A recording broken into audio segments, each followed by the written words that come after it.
So good evening. Warm welcome to all participants. We have two eminent speakers, Mr. Ray and Mr. Matt from California. And today's topic is very important topic, develop an internal locus of control. That itself is step one. There are so many steps I feel. And today we have discussion with step one. And what are based on positive mental health.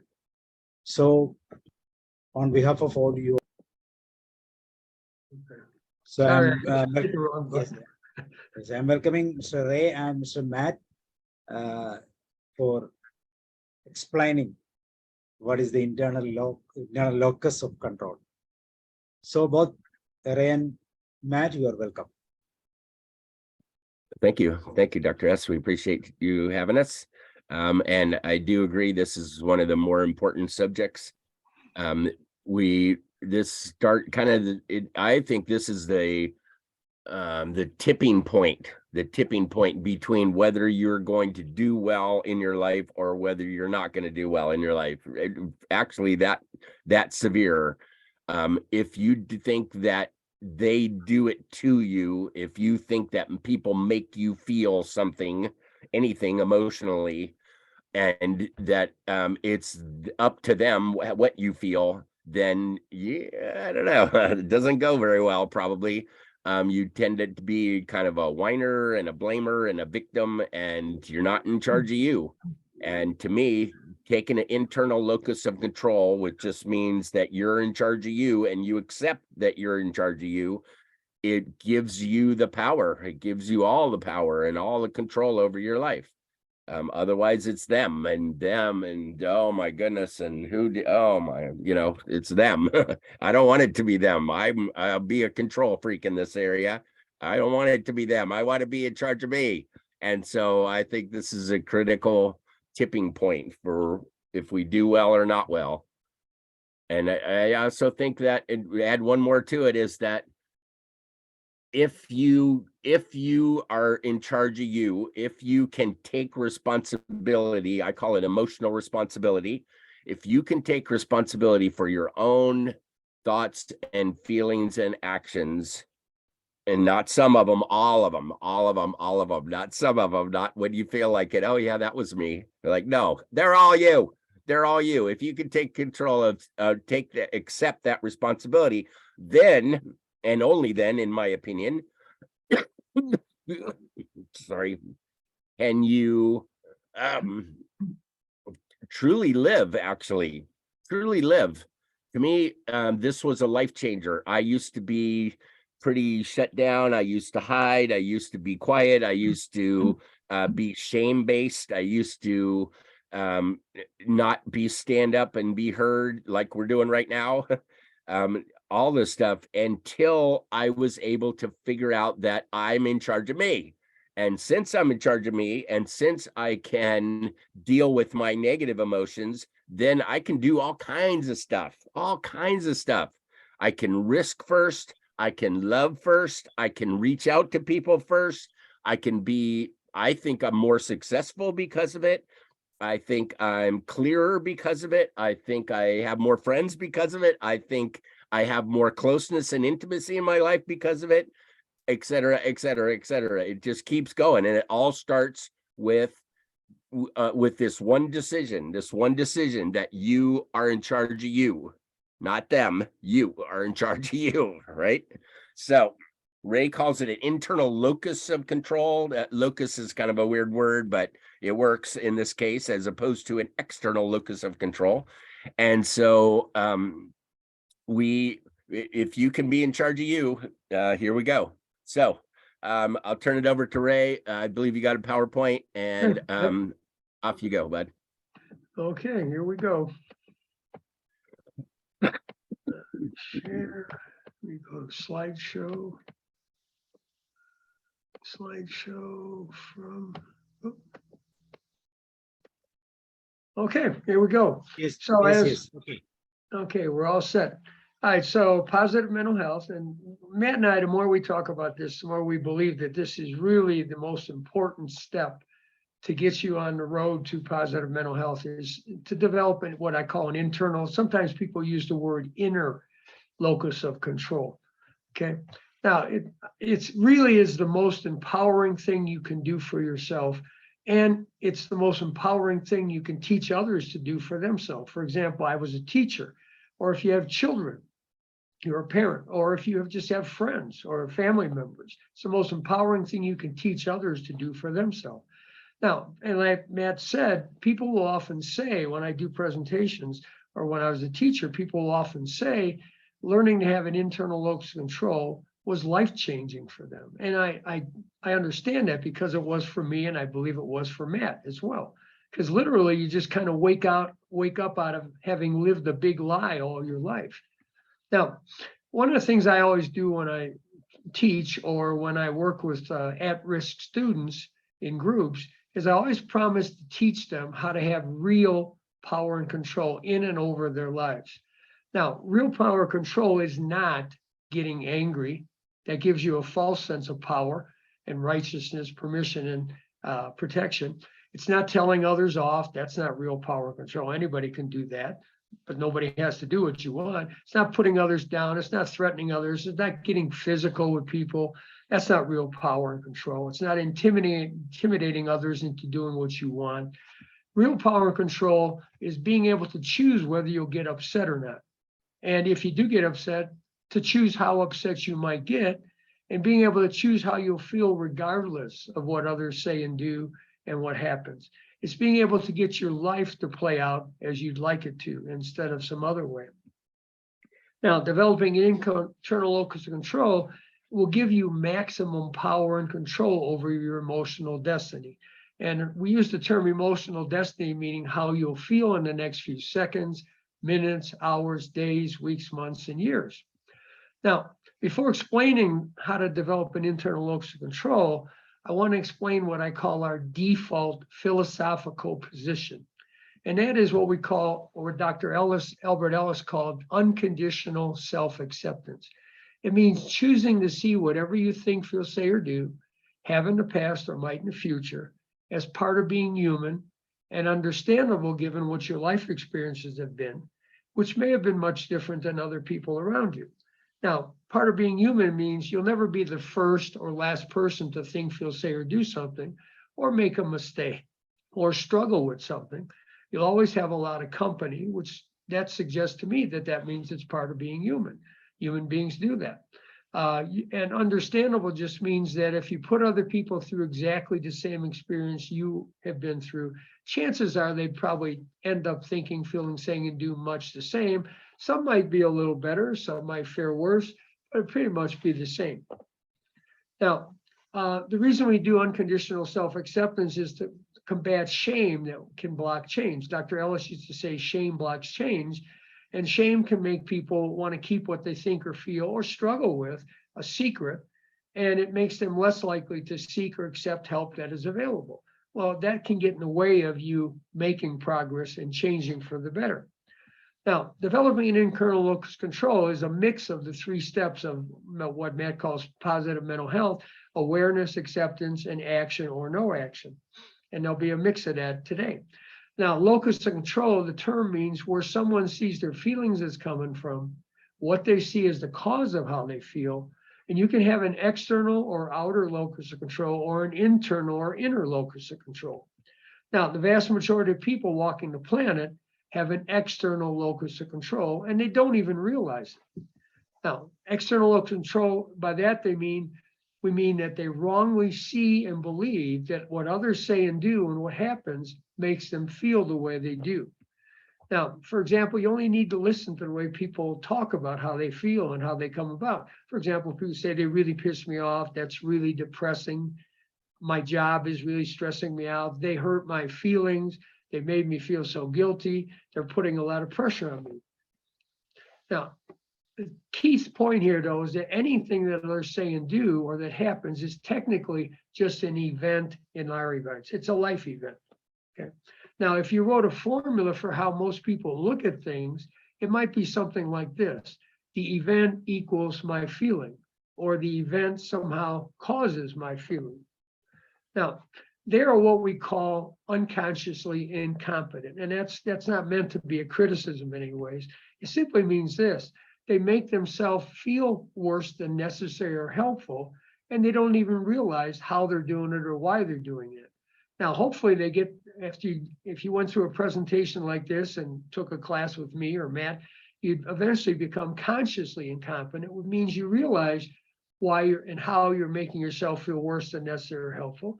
And eventually you become consciously competent, which means you start to practice new ways of looking at things, thinking and feeling. And then eventually that becomes automatic from practice and rehearsal, and you become unconsciously competent. Okay. Now, how an external locus of control hurts? Well, you give others power and control over your emotional destiny that they don't really have. You give away the real power and control you have over your emotional destiny. And you think others in life must change for the better in order for you to feel better. Well, my only question then is, what if those things never happen? What if things never do get better? Does that mean you're doomed to feel bad forever?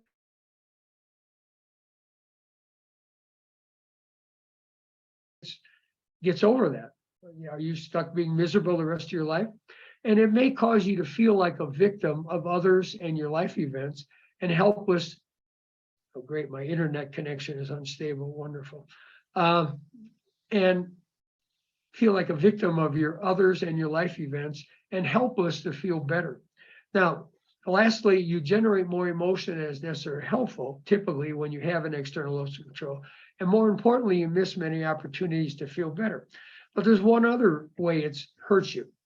And you have to understand what emotion is. Emotion is energy to move, to help us deal with threats and help us get what we want and need. The problem is people too often generate a dysfunctional amount of emotion. And what I mean by that is more than is necessary or helpful, more than they want to have, more than they know what to do with, and a type and amount that works against them instead of for them as emotion is intended to. Now, and the reason they do that is they too often imagine threats where they don't or need not exist and magnify ones that do out of proportion to reality. And there's a whole bunch of ways they do that. Well, one of the ways is by wrongly seeing others as the cause of how you feel and blaming them for how you feel. That's one way you imagine a threat where it doesn't exist. Okay. And having an external locus of control causes people to wrongly and needlessly hate others and lash out at them because they see them as a threat because they're the cause of how I feel. So that's another way it works against you. Now, there's a formula for how life really unfolds, and it's event plus thoughts equals feelings, and your feelings drive your behavior. Now, if you put it into words, anything others say or do or that happens is just an event. Events can be real time, they can be remembered, like you think about something that happened to you in the past, or it can be imagined, something you imagine is going to happen in the future, sometimes based on what happened in the past. What this formula tells us, it's really what we choose to think about what others say or do or what happens or has in the past or might in the future that really causes how we feel. And I like to sum it up by saying thoughts cause feelings, not events. Now, the other side of it is we also say attitude or thought is always the father of behavior. And a person's behavior will tend to follow his emotions or feelings toward his life event. Now, this formula is like a formula we all learn early in our math careers in school in algebra, where A plus B equals C, where A is a constant and B is a variable. And if A stays the same and you change B, C changes. And likewise, if you change your thoughts about a life event, your feelings and even behavior will change because attitudes are father of behavior, perhaps for the better, perhaps for the worse. It depends on what your new thoughts are. Now, while kids are in school, we teach young people all kinds of formulas for how life works and how to use that knowledge to their advantage. We do that in math, we do it in science, we do it in English, we do it in foreign language even. How do you speak a foreign language? Yet we neglect to teach them a simple formula for how life works that governs every waking moment of their lives. And that's event plus thoughts equals feelings and drives behavior. Now, we allow young people to go through 12 or more years of formal education believing what I call the big lie. And the big lie is that what others say and do and what happens makes them feel the way they do. And many suffer needlessly because of that while they're in school. Some don't make it through school because they believe this big lie. Many go on to suffer through adulthood, and some even needlessly take their own lives along the way. Now, I was 40 years old and had been teaching for 16 years and had a master's degree before someone finally told me, a friend who's a counselor, school counselor, said, look, Ray, it's your choice how you want to feel. And I was a psych major as an undergraduate, and I never had heard that before, and I was already 40 years old. And my first thought after hearing that was, why didn't someone tell me this sooner? And I think that's most people have that reaction. When they learn this, their first thought is, why didn't somebody tell me this sooner? Why have I gotten this far in my life and not known this, not had somebody tell me this? Now, the event plus thoughts equals feelings drives behavior is my version of Dr. Ellis's ABC theory of emotions, where A is the activating event, B is your beliefs about the event, yourself, others, and life, and C is the consequences, or what you feel and do as a consequence of what you believe about the activating event, yourself, others, and life. Now, there's a simple fact of life, and that's that there's always more than one way to think about or look at anything that happens, no matter how tragic or horrible it is. Some ways will make us feel better, others will make us feel worse. Some ways will make it easier to deal with what we don't like, others make it harder. Now, the way we choose to think about or look at what happens is typically very automatic, and that's from prior practice and rehearsal, and watching other people and listening to other people choose to look at things the way they do. You know, that's why most of us had an external locus of control. Part of the reason is because we grow up with people who look at things and look at the world that way and life that way.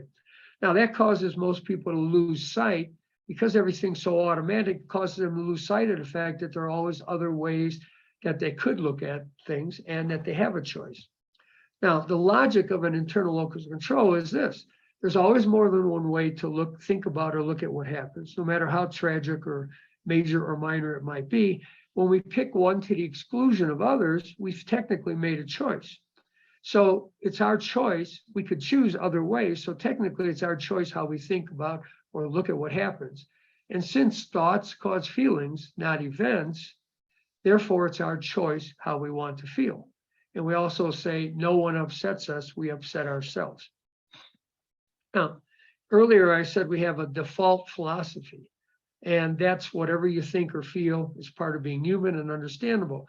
That's to avoid shame that can block change and get in the way of you getting better and looking at things that you need to look at.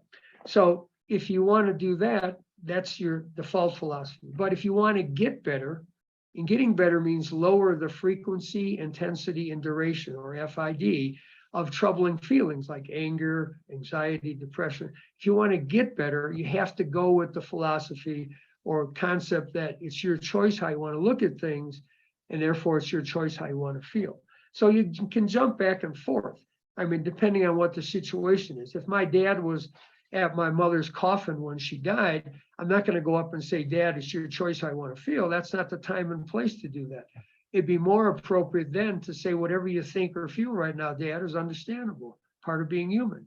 On the other hand, if months later he's really depressed and we're worried about losing him too, because he's so depressed and not taking care of himself, then it's time to try to push the idea that it's your choice how you want to look at things.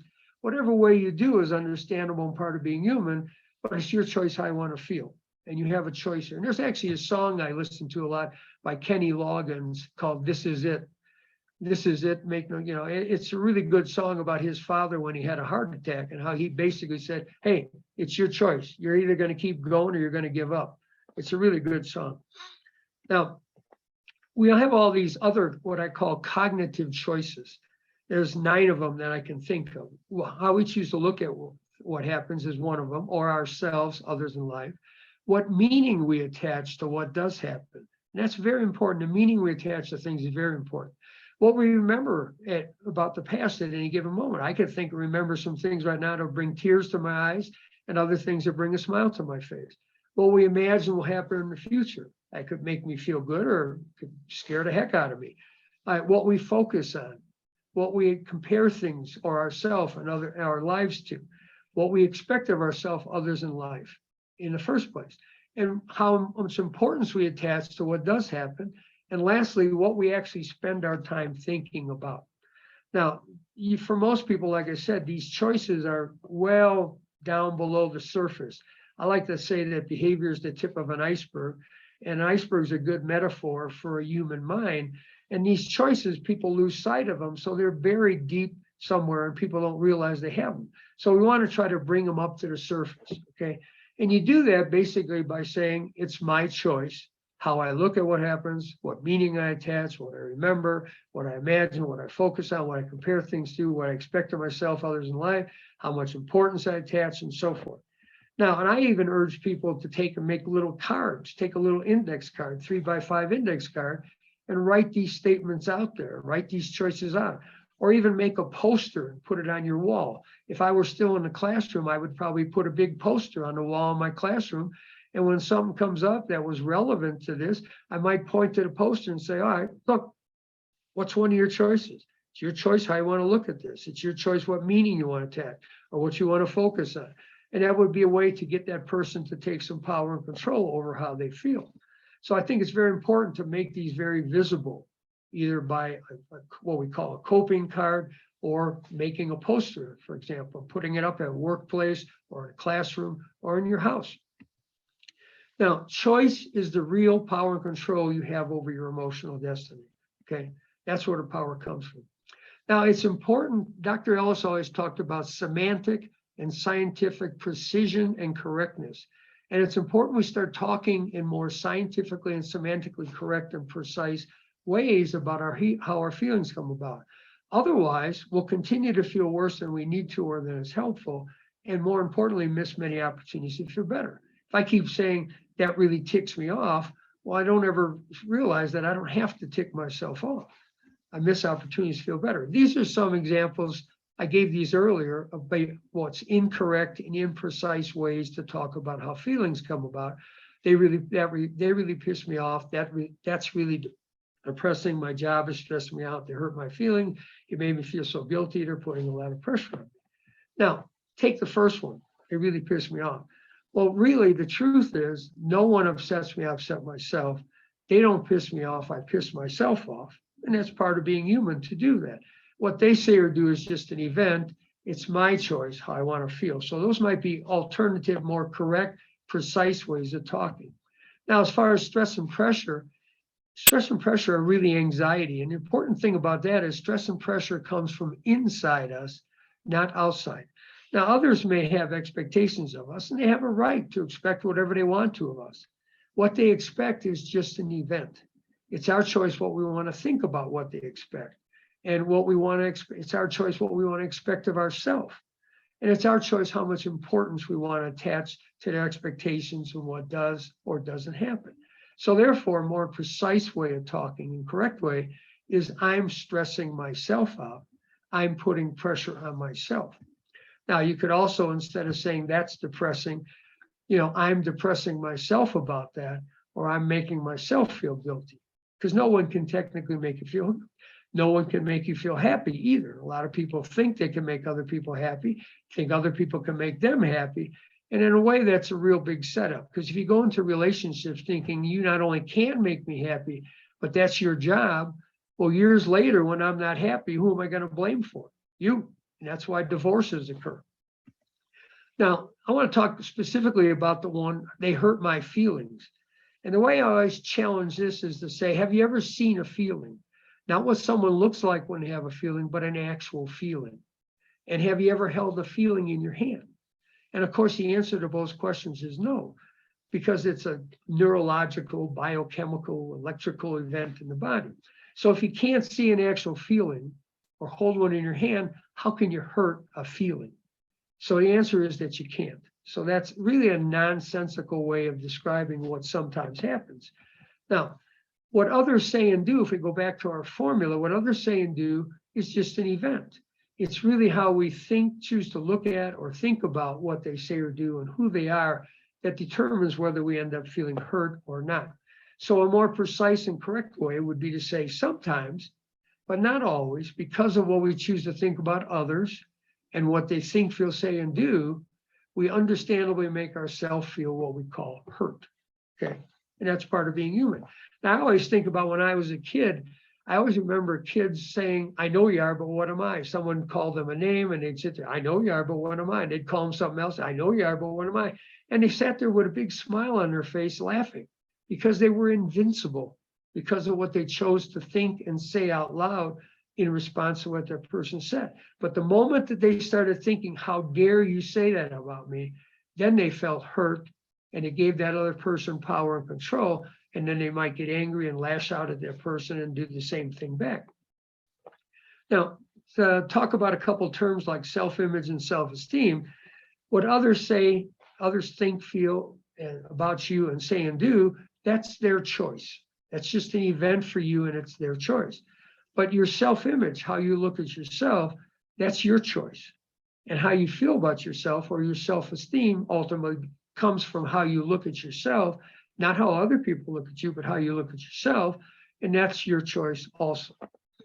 Now, this kind of the springboard for what I call mental and emotional karate, where you learn to defend yourself mentally and emotionally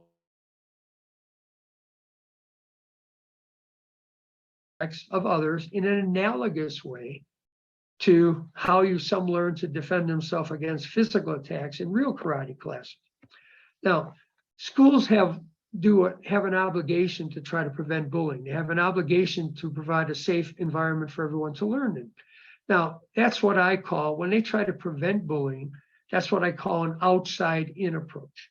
You're trying to work with all the kids in the school to keep them from bullying others. But mental and emotional karate is an inside-out approach to the problem of bullying in schools. The goal is to harden the potential targets against bullying. Now, mental and emotional karate involves 3 basic steps. One is to teach and encourage kids to have unconditional self-acceptance, including about the fact or regarding the fact that they might struggle to deal with others' attacks. That's part of being human to do that. You know, it's easy to say when I'm an adult and I have all this knowledge, but when you're a kid, that's not easy to do. A second big part, though, is teaching and encouraging them to develop an internal locus of control.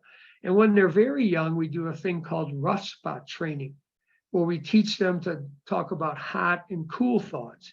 And you basically teach the connection between thoughts and feelings and teach them some thoughts will make you hot, some thoughts will keep you cool. Now, that's a way we do it with younger kids. Now, and you teach them to recognize and correct irrational thinking you might have, like awfulizing, for example. Somebody who gets bullied, one of the things they might do, understandably, is to awfulize and think that this is the worst possible thing that could be happening to me. And that will make them feel a lot worse. And sometimes people even end up taking their own lives because of that. Now, what I like to call a black belt in mental or emotional karate would be if a person, you could get a student, for example, or yourself, to a point where your automatic response to other people's attacks is something like this. You can think, feel, and say whatever you want to about me. That's your choice. But it's my choice how I look at and feel about myself. And you don't get to make those choices for me unless I let you. And I choose not to. If everybody could take that position, they would be impervious to attacks of others. Now, there's also something I think needs to be mentioned here. There's a thing called the symbolic self.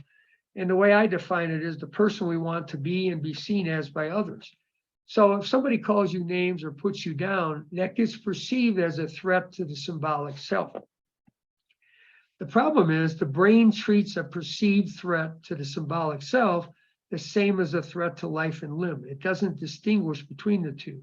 So it's another way that people perceive a threat where one doesn't or need not exist. And it kind of summed up in something I used to teach kids when I was young. They'd tell us to say, sticks and stones may break my bones, but names will never hurt me, which is actually quite true. Okay, so that's a way of kind of separating this idea that somehow a threat to your symbolic self is equivalent to a threat to life and limb. It's not. Okay.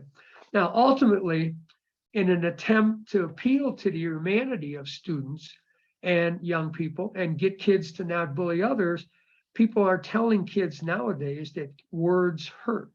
Well, I've never felt that's a good thing to be telling them because that's really not the way it works. Words are just events. It's really what you choose to think about what people say that either determines whether you end up feeling hurt or not. Now, another part of developing an internal locus of control is recognizing and reminding yourself what you do and don't control. Now, these are some of the facts about control. Many people think, talk, and act as if they can control what others think, feel, say, and do, but you really can't control what others think, feel, say, or do. You might, if you're lucky, be able to influence it, depending on how you talk to somebody. But when you try to control other people, what they think, feel, say, and do, it evokes a natural impulse in human beings to rebel or resist or defy. And it only makes things worse. Others can think, feel, say, or do whatever they want to. That's another fact about control. Others don't have to think, feel, say, or do what you want to, or anything for that matter. And the only person you really control is you, what you think, feel, say, and do. And for most people, I like to say, that's a big enough job for most people to learn to do that. Now, most people spend too much time and energy trying to control things they can't, like what others think, feel, say, and do. And they spend too little time and energy trying to control things they can, which is what they think, feel, say, and do. And what happens, the more you try to control what others think, feel, say, or do, the more you find things to get upset about, and the more out of control your life will be, whether you're a parent, a friend, a sibling, whatever, a teacher, a police officer. I think that's why a lot of police officers, what we're seeing in America, we see a lot of unnecessary killings of citizens. And what's happening is the police officers are overreacting because they're trying to control. They think their job is to control everything, and they try to control things, and then people fight back, and it escalates into a major conflict, and all of a sudden somebody ends up getting shot or killed. Now, the more you focus on and work with what you do control, which is what you think, feel, say, or do, the less upset you'll be, and the more in control of your life you'll feel. Now, a third part of developing an internal locus of control is to learn to not take unnecessary responsibility for how others make themselves feel. And the reason that's important is because taking unnecessary responsibility for how others make themselves feel can make it harder for you to negotiate for what you want and what's best for you. I always think of, I taught sex education. I always think of young girls, for example. If they believe that I made my boyfriend mad, they might get that used against them, and they're in a poorer position to negotiate for what they might want to do in that relationship and what's best for them. So others can, very often boys will use that, the fact that girls think they made their boyfriend mad, they'll use that against them. Now, bottom line is we are responsible for what we say and do, but not necessarily for how others make themselves feel about it. Because others can upset themselves as little or as much as they want to. Now, if you go back to our formula, you can see why this is true. What we say or do is just an event for them. It's their choice how they want to look at what we say and do, and make all those other choices. We have cognitive choices. They have the same cognitive choices we do. It's their choice what meaning they want to attach. Their choice how much importance they want to attach to what we say and do. So therefore, it's their choice how they want to feel. No one upsets them, they upset themselves. Now, as far as finding the right philosophical position to be in, well, if you say it's my fault they feel the way they do, that's too much. That's taking too much responsibility, because that's not how it works. If you say I don't care how they feel, well, that's probably too little, because sometimes you can say and do things that other people will upset themselves about. So the best place, just what I call just right, always reminds me of the story of Goldilocks and the Three Bears, where the porridge is too hot or too cold, and one's just right. Well, whatever they think and feel is part of being human and understandable, but it's their choice how they want to feel.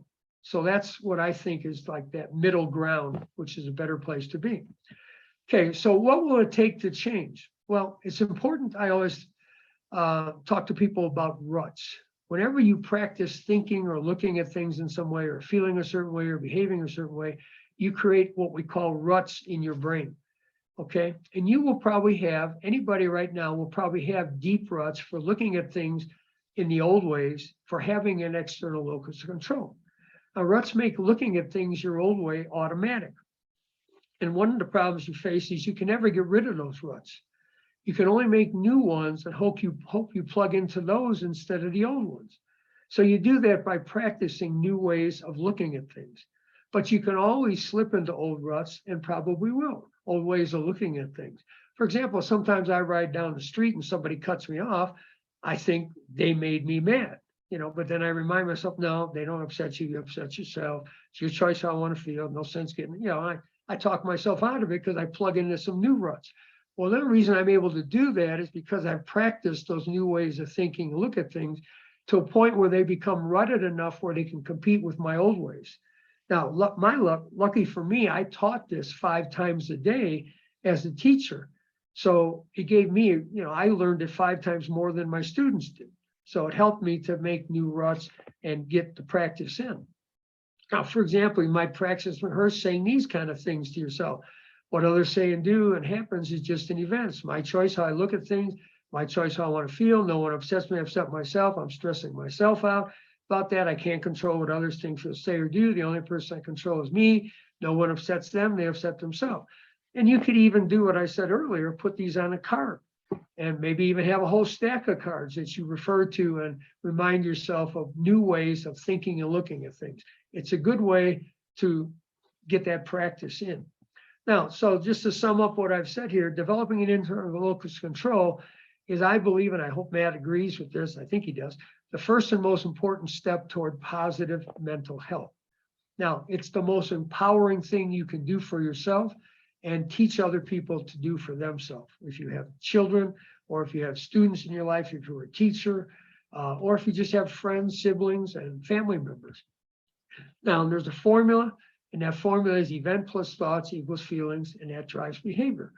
And the key thing about that formula is anything others say or do, or that happens, is just an event. Events can be real time, remembered or imagined, but the important point is your thoughts about those events is really what causes your feelings, not the events themselves. And the logic of an internal locus of control is there's always more than one way to think about or look at anything that happens. So it's our choice how we want to think or look at what happens. And thoughts cause feelings, not events. So therefore, it's our choice how we want to feel. No one upsets us, we upset ourselves.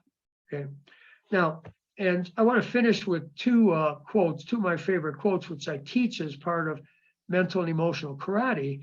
One is from Eleanor Roosevelt, who famously said, no one can make you feel better about yourself without your consent or permission. And the other one is from Dr. Viktor Frankl, who survived the Holocaust, and it was a famous psychologist.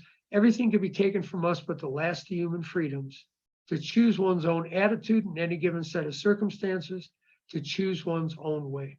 And a short version of that would be, your last freedom is your attitude, okay, what you think about things. Okay, that concludes my presentation. I'll stop sharing. Here we go. Okay, thank you. Thank you. It's a very good explanation about controlling the develop our internal locus of control.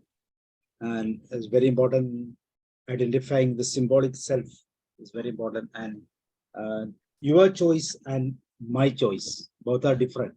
It is our responsibility to find our own choice. And importance in teaching and encouraging how to deal with attacks, and also how to develop internal locus of control is also very important.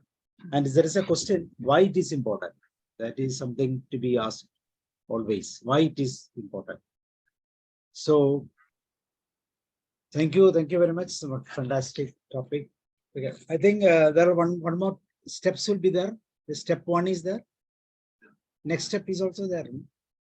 How many steps? Well, I format things in what I call a mental emotional toolkit for life. So, and I've done presentations for you about that before. And for me, there's 11 tools, and the idea is to teach these tools. And, we can format it in a different way. Matt formats it a little bit different, but it's, so basically there would be 11 steps. And depending on the tool, depending on the circumstances, which tool might be called for, which might be the most effective one to employ. So that's basically the way I approach it. But, if there was one if you think about it, like I said, the vast majority of people walking the planet right now believe that other people and what happens makes them feel bad. The vast majority of people on this planet, over 7 billion, are looking at it wrongly in an inaccurate, scientifically inaccurate or semantically imprecise way. And we have all this needless emotion, including anger and hate, because of that. Because people perceive threats where they don't need to perceive threats. And we have so much. So just imagine if we could get everybody on this planet to get it right and to realize that that's not how it really works. I have a choice. Other people have a choice. We all have a choice. And we all have a choice how we want to feel, because we have a choice how we want to look at things. And that's really what determines how we feel. Just imagine if we could just do that. And what's frustrating for me is we miss a golden opportunity to do that in schools. We teach kids all this other stuff about how life works and how to use that to their advantage. And we don't teach them a simple formula. I think this formula should be on every classroom wall in the world. And everybody, every time things come up, you should refer to that formula and say, all right, wait a minute now, what this person said or did, what is that in that formula? That's just an event. How are you choosing to look at things right now? Is that helping or is it making things worse? You know, is it helping you feel the way you want to feel or making you feel the way you don't want to feel? Is it causing you to be, you know, calm or aggressive? You know, and there's so many.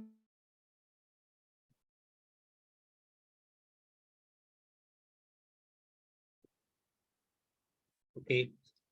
So thank you. Thank you very much. Any comments? Anybody else? Raju sir, Lahanan sir? Sabhu sir, I came almost Little at the late. end of the Yeah. at the end of the presentation. I did not hear much. Yes. Actually, it was a great topic.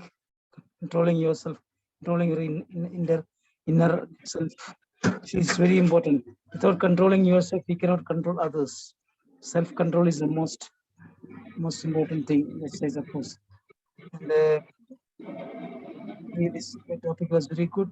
I could not listen to that. It's very. I feel I have lost a good topic. Okay, back Okay, to. you can see the recording, sir. No problem. Okay. Okay, so Lahanan sir, please. Okay, thank you, sir. Lahanan sir. So today's class is very attractive and has given such a manner to make understand us each and every word. He has stated that the unconditional self-control and self-acceptance and my choice make my level of life. That's really wonderful. My choice. My choice is not others' choice. It is only my choice that make my life high. And again, he has told no one can upset me. Myself upset myself. So that's again wonderful, wonderful. And the stress and strain made by us with our feeling, our thoughts, our choice. And that self-feeling makes us unhappy and guilty conscious, etc., etc. And again, he said that no one can control others' feeling about us. We feel ourselves. We control our feel, not to control anybody else. That's a nice statement he has told. And anyone can manipulate on us, but we don't want to accept it. We can reject it. We don't want to hear it. Lastly, he told, no one can make you feel bad without your consent. That's again a wonderful idea. Thank you, sir. Thank you very much. Sorry, I lost my connection. Yes, thank you, Lahanan sir. It's a wonderful talk. Anybody else? Mr. Matt, I think you have something to speak. Oh, just that I'm agreeing with Ray that he was saying that we're missing a huge opportunity by not teaching this to kids in classes in schools everywhere. That's the point of one of the main missions of our nonprofit is to get this stuff into schools. It's very simple, it's quick, it's easy, it's profound, it's life-changing, and it's not taught. And that's just wrong. It's caused so much problems and so much pain, and in the present for the kids and in the future, and just it needs to be taught. So we're hoping part of our purpose in being here is to spread the word to some of you guys, to record this information so we can share it for people, and please pass it on. This is not rocket science, but it's life-changing. So, and life-saving, as Ray said, a lot of times it's life-saving. It can be. So please pass it on. You're in charge of you. That's good news. It's good news.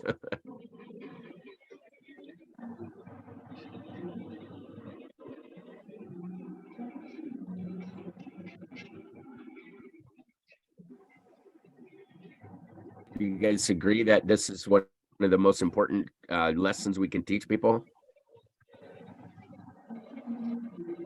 Like Ray said, we have a lot of different lessons that we teach people, but we both think that this is number one.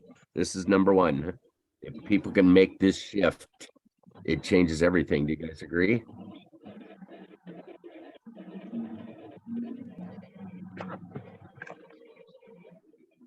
Thank you, Mr. Matt. Anything else? Anybody have any doubts or any comments?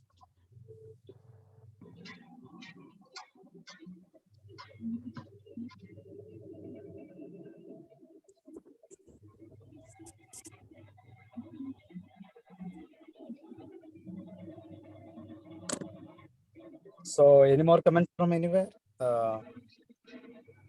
So it's a wonderful talk. I hope there will be a second section, Mr. Ray. Can we have another session on the same topic? Step 1, 2, 3, like that? Yeah, we'll come up with something here. Yeah. Yeah. When you are free, you just give me a chat.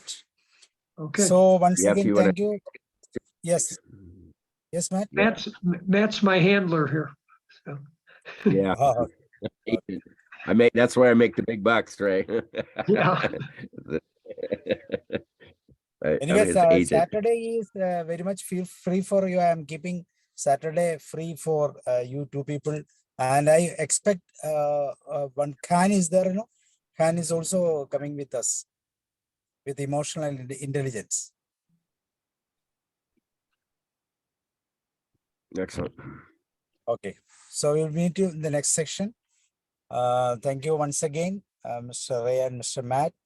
I hope no any more comments. Okay, so thank you Matt, once sir. again. Yes, Matt sir and Mathis sir, thank you very much. You bet. Thank you for listening. Talk to you guys. Take care. We'll see Yes, you yes. next time. next Bye, time. Dr. Thank S. you. And we are waiting for Bye. the next section. Step 2, like that. Okay.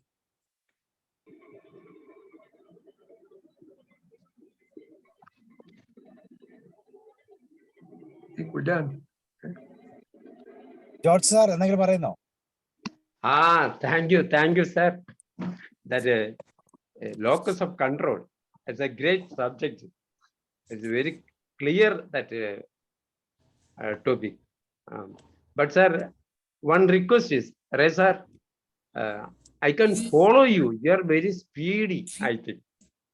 So please try to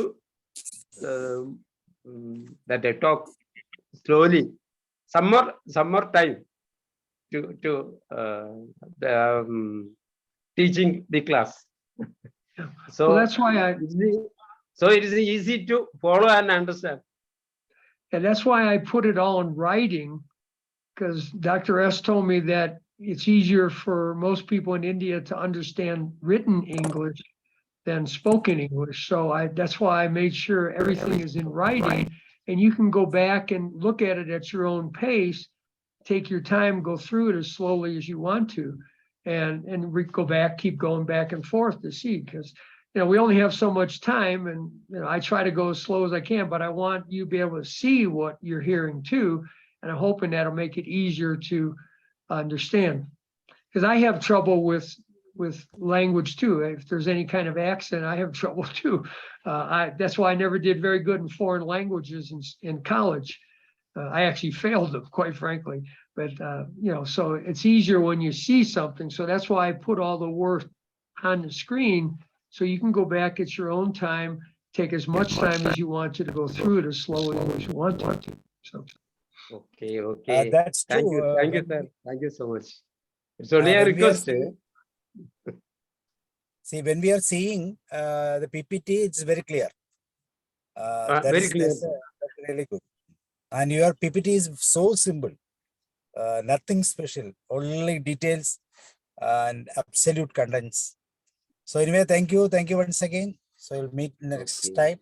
Thank you, Have sir. a nice Thank day. you. I'm gonna go be a grandpa. Yeah, yes. Good night. Bye-bye. Bye.